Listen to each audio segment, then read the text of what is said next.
And it is brutal. It is a brutal sensation. And I'll tell you, if I can, a quick story that I think is one of the most elegant things that anybody's ever told me about shame.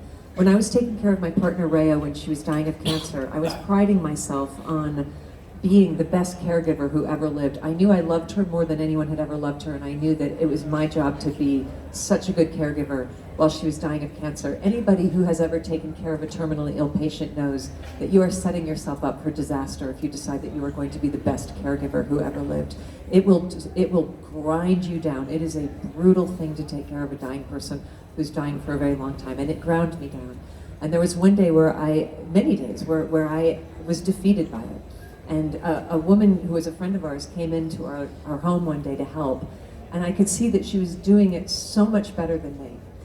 That her touch was reassuring to Rhea, that she was, and I fell into a shame spiral because I thought, I'm supposed to be the Florence Nightingale here. I'm supposed to be the one, and I'm exhausted, and I'm resentful, and I'm at the end of myself, and here's this beautiful patient angel who's walked into the home, who has usurped me, and I'm history's greatest monster because I can't do this anymore. And I fell into tears about it.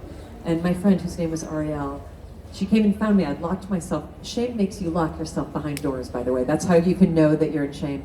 It makes you lock yourself behind doors because you cannot let anybody see you because you're so ashamed of yourself. And so she came into the room, and I told her, I'm just so ashamed because I have no patience, and I'm exhausted, and I'm doing a bad job, and I'm failing, and I'm making mistakes, and I'm getting the medication wrong, and I'm doing all of it wrong. And she said to me, shame is the mistaken notion that you have done something that causes you to not belong to the human family. And that you have to then go pull yourself away from the human family, lock yourself behind a door, and be in your shame because you don't belong with the human family anymore. She said, there's nothing that you are experiencing right now. There were a bunch of other people who were visiting that day. She said, there's nothing you're experiencing right now that every single person in that room has not felt. Your place of belonging is at the table with all of us, not in this room behind the locked door. Come and join the human family that you're part of. You're part of it not because of your perfection, but because of exactly these sorts of feelings. It's what binds all of us together. Come and be with us, and come back into the light and out of the shadows of shame.